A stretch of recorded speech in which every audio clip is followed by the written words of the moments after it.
22살 서울의 번화한 거리를 밝은 여름 햇살이 비추는 가운데 최수호는 강남의 작은 아파트 앞에 구겨진 편지를 움켜쥐고 서 있었습니다.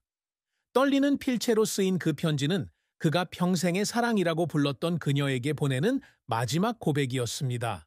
하지만 고백은 너무 늦었습니다. 돌이킬 수 없는 상실로 그의 마음은 이미 무너져 내렸습니다. 재능과 꿈으로 가득 찬 청년 최수호는 짧지만 파란만장한 삶을 살았고 주변 사람들에게 눈물과 끝없는 후회만 남겼습니다. 그의 이야기는 기쁨과 고통, 이루지 못한 꿈이 어우러진 교향곡과 같습니다. 사랑과 비극이 뒤섞인 그의 이야기는 사람들이 그가 겪은 일을 떠올리지 않을 수 없게 만듭니다. 최수호는 2002년 7월 1일 부산의 한 작은 병원에서 태어났습니다. 그는 은행원인 아버지와 문학교사인 어머니 사이에서 중산층 가정에서 자랐습니다.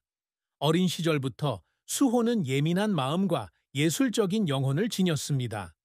그는 창가에 앉아 해운대 해변의 파도 소리를 들으며 큰 무대에 서서 수백만 명의 마음을 울리는 노래를 부르는 날을 꿈꿨습니다. 하지만 그 꿈은 눈부셨지만 짧은 인생 동안 그가 짊어져야 했던 깊은 슬픔과 상처에 가려져 버렸습니다. 최수호에게 가장 큰 슬픔은 직장 생활의 실패도 경제적 어려움도 아니었습니다. 오히려 너무 늦었을 때에야 비로소 진정한 사랑이라는 것을 깨달은 사랑했던 지연을 잃은 슬픔이었습니다. 수호의 인생에서 가장 큰 슬픔은 18살 때 서울의 음악 수업에서 지연을 만났을 때부터 시작되었습니다. 긴 검은 머리와 별처럼 빛나는 눈을 가진 지연은 에너지와 열정으로 가득 찬 소녀였습니다. 바이올린을 배우는 그녀는 화리현에 닿을 때마다 그 소리가 수호를 둘만의 다른 세계로 데려가는 듯 했습니다. 두 사람은 금세 절친한 친구가 되었고 큰 꿈을 함께 꾸었습니다. 수호는 가수가 되고 싶어 하고 지연은 전 세계 명문 오페라 하우스에서 공연하는 꿈을 꾸었습니다. 하지만 수호가 지연을 향한 마음은 단순한 우정 이상이었다. 그는 지연을 사랑하고 그녀의 미소를 사랑하고 자신의 노래를 열심히 들어주는 모습을 사랑하고 그가 놀릴 때 그녀가 화를 내는 순간들을 사랑했다. 하지만 수호는 감히 자신의 감정을 드러내지 못했다. 고백하면 소중한 우정을 잃을까봐 두려웠고 거절당할 용기도 없었다. 지연이 서울대학교 공과대학 학생인 민재와 사귀기 시작하면서 그 슬픔은 더욱 깊어졌다. 수호는 마음이 아팠지만 미소를 지으며 그녀를 응원했다. 멀리서 지연이 다른 사람과 행복하게 지내는 모습을 지켜보았지만 그의 마음속에는 채워지지 않는 공허함이 있었다. 민재의 손을 잡는 지연을 볼 때마다 수호는 가슴이 뭉클해지는 기분이었다. 그는 일기에 지연을 사랑한 것은 후회하지 않지만 자신의 마음을 솔직하게 털어놓지 못한 것을 후회한다고 적었다. 그 슬픔은 2년 동안 이어졌다. 2023년 가을, 운명의 날, 지연이 자신이 말기 질환을 앓고 있다는 사실을 알게 된 그날까지 의사들은 그녀에게 백혈병 진단을 내렸고 그녀의 시한부 선고가 내려졌다. 그 소식을 들은 수호는 거의 쓰러질 뻔했다. 그는 모든 시간을 지연과 함께하며 돌보고 그녀가 좋아하는 노래를 불러주었다. 하지만 그는 여전히 사랑의 말을 할 용기가 없었다. 마지막 날들이 지연에게 더 큰 고통을 안겨줄까 두려웠기 때문이다. 지연이 세상을 떠난 날, 수호는 병원 침대 옆에 앉아 그녀의 손을 꼭 잡았다. 그녀는 힘없이 웃으며 항상 그를 가장 친한 친구로 자신의 삶의 빛을 가져다준 사람으로 여겼다고 말했다. 그녀가 눈을 감은 후 수호는 자신의 마음을 고백하는 편지를 써서 늦었지만 작별 인사로 그녀 옆에 두었다. 지연을 잃은 슬픔은 사랑의 상실일 뿐만 아니라 영혼의 일부를 잃은 것과도 같았다. 그는 친구에게 지연을 위해 모든 것을 포기할 수 있다면 자신의 모든 꿈도 기꺼이 포기하겠다고 말했다. 그 고통은 남은 생애 동안 그를 따라다녔고 영원히 아물지 않는 상처가 되어 생을 마감할 때까지 그를 괴롭히는 슬픔으로 남았다. 최수호의 비극적인 최후는 그를 아는 모든 사람에게 큰 충격이었다. 2025년 6월 23번째 생일을 몇 주 앞둔 비 오는 밤, 수호는 서울 교외의 한적한 길을 운전하고 있었다. 그는 작은 카페에서 공연을 마치고 지연을 위해 작곡한 마지막 노래, 이름 없는 가을을 불렀습니다. 집으로 돌아오는 길, 그의 머릿속에는 지연에 대한 추억, 함께 연습했던 날들, 여름 햇살 아래 미소 짓던 지연의 추억이 가득했습니다.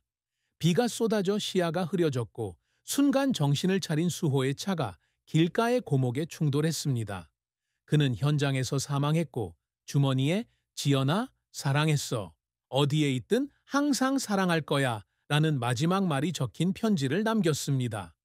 수호의 죽음은 그의 가족, 친구, 팬들을 슬픔에 잠겼습니다. 장례식에는 수백 명의 사람들이 찾아와 작별 인사를 했습니다. 그중 많은 사람들이 그를 직접 만난 적은 없었지만 그의 노래에 감동한 사람들이었습니다. 수호의 절친한 친구인 태현은 매 공연 후 수호가 마치 지연에게 사과하는 노래를 부르듯 혼자 울부짖는 모습을 보았다고 말했습니다. 수호의 사망 소식을 접한 한 젊은 팬은 소셜미디어에 인생의 작은 순간들을 사랑하고 소중히 여기는 법을 가르쳐준 오빠를 잃은 것 같은 슬픔을 토로했습니다. 한국 언론은 수호의 죽음을 큰 스타가 될 수 있었던 젊은 재능을 운명에 너무 일찍 빼앗긴 비극으로 보도했습니다. 뮤지션부터 프로듀서까지 수호와 함께 일했던 사람들은 그가 음악을 위해 삶을 살았지만 동시에 너무 많은 슬픔을 안고 살았다고 말했습니다. 진정한 행복을 찾지 못하고 세상을 떠났다는 생각에 그들은 가슴이 아팠습니다. 최수호의 업적은 짧은 인생에도 불구하고 그의 재능과 인내심을 증명합니다. 수호는 어린 시절부터 음악에 재능을 보였습니다.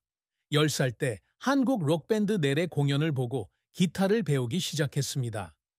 넬의 음악은 깊은 멜로디와 감성적인 가사로 가득 차 있었고 이는 그가 가수의 길을 걷도록 영감을 주었습니다. 15살 때 수호는 사랑과 외로움을 주제로 한 감미로운 발라드를 중심으로 첫 곡을 쓰기 시작했습니다. 가족은 그의 예술 활동을 위험한 길이라 생각하며 전적으로 지지하지 않았지만 수호는 흔들리지 않았습니다. 그는 어머니에게 음악으로 살 수 없다면 차라리 살지 않겠다라고 말했습니다. 17살 때 수호는 부산 지역 음악 콩쿠르에 참가하여 자작곡 바다바람으로 1위를 차지했습니다.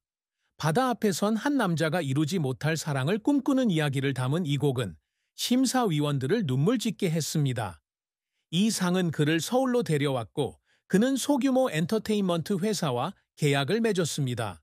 수호는 2020년 데뷔 앨범 Rainy Days를 발매하며 인디 가수로 데뷔했습니다.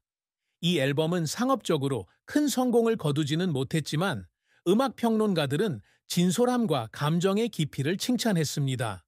네이버 기사에서는 수호를 시인의 마음을 가진 젊은 아티스트 원석이라고 칭했습니다. 앨범 타이틀곡 내 마음속의 비는 인디 커뮤니티에서 작은 히트를 쳤고 홍대 카페에서 자주 연주되었습니다. 수호는 음악 활동 외에도 연기에도 도전했습니다. 그는 2021년 KBS 미니 시리즈에서 이루지 못한 꿈에 시달리는 거리 악사 역을 맡아 조연을 맡았습니다. 작은 역할에도 불구하고 수호의 자연스러운 연기는 칭찬을 받았습니다. 드라마 연출은 수호가 젊은 배우들에게는 흔치 않은 눈빛으로 감정을 전달하는 능력을 가지고 있다고 언급한 적이 있습니다. 그는 드라마 OST 작곡에도 참여했는데 나이트 라이츠는 엄청난 인기를 끌면서 싱글로 발매되었습니다. 수호는 음악과 연기를 통해 사람들이 공감할 수 있는 이야기, 즉 아주 현실적인 고통을 겪는 평범한 사람들의 이야기를 들려주고 싶다고 밝혔습니다. 수호가 항상 추구해온 또 다른 성과는 진정한 팬 커뮤니티를 구축하는 것입니다. 그는 수백만 명의 팬을 거느린 스타가 되는 것을 꿈꾸는 것이 아니라 자신의 음악이 치유가 필요한 사람들의 마음을 어루만지기를 바랍니다. 그는 정기적으로 서울의 카페와 클럽에서 작은 공연을 열어 관객들과 직접 소통하고 있습니다. 2022년 공연에서는 그가 사랑하는 사람의 죽음 이후 작곡한 지연을 불러 관객들을 눈물 짓게 했습니다. 간결하면서도 가슴 아픈 가사가 담긴 이 노래는 그의 가장 사랑받는 작품 중 하나가 되었습니다. 한 팬이 그에게 편지를 보내 이 노래가 사랑하는 사람을 잃은 슬픔을 극복하는데 도움이 되었다고 전했습니다. 수호는 자신의 음악이 소중하다는 것을 기억하기 위해 그 편지를 지갑에 간직하고 있습니다. 최수호는 결혼한 적이 없지만 사랑과 결혼은 그의 삶에서 비극적인 부분입니다. 지연에 대한 사랑은 그의 마음속 모든 기쁨과 슬픔의 중심에 있습니다. 그는 서울의 한 음악학원에서 연습생으로 지냈을 때 지연을 만났습니다. 두 사람은 금세 가까워졌고 꿈과 두려움을 공유했습니다. 수호는 지연을 사랑했지만 자신의 감정을 숨기고 있었습니다. 지연에게 털어놓으면 소중한 우정이 깨질까봐 두려웠기 때문입니다. 그는 일기에 지연이 부담을 느끼지 않기를 자신이 아니더라도 그녀가 행복하기만 바랐다고 적었습니다. 지연이 민재와 사귀기 시작했을 때 수호는 자신의 고통을 숨기려 애썼습니다. 그는 여전히 친구로서 그녀의 곁에 있었고 그녀가 관계의 기쁨과 고난에 대해 이야기할 때마다 기꺼이 들어줄 준비가 되어 있었습니다. 하지만 지연이 민재와 함께 웃는 모습을 볼 때마다 수호는 가슴이 두 갈래로 찢어지는 듯한 고통을 느꼈습니다. 그는 친구에게 민재가 질투나는 게 아니라 민재가 지연에게 가져다준 행복이 질투스럽다고 말한 적이 있다. 하지만 지연이 백혈병 진단을 받으면서 그의 슬픔은 더욱 깊어졌다. 수호는 지연의 마지막 몇 달 동안 모든 시간을 그녀와 함께하며 돌보고 노래를 불러주었다. 하지만 그는 여전히 사랑해 라는 말을 할 용기가 없었다. 지연에게 더 큰 아픔을 줄까봐 두려웠기 때문이다. 지연이 세상을 떠나자 수호는 영혼의 절반을 잃은 듯한 고통을 느꼈다. 그는 그녀에게 사과하고 그녀가 살아있을 때는 감히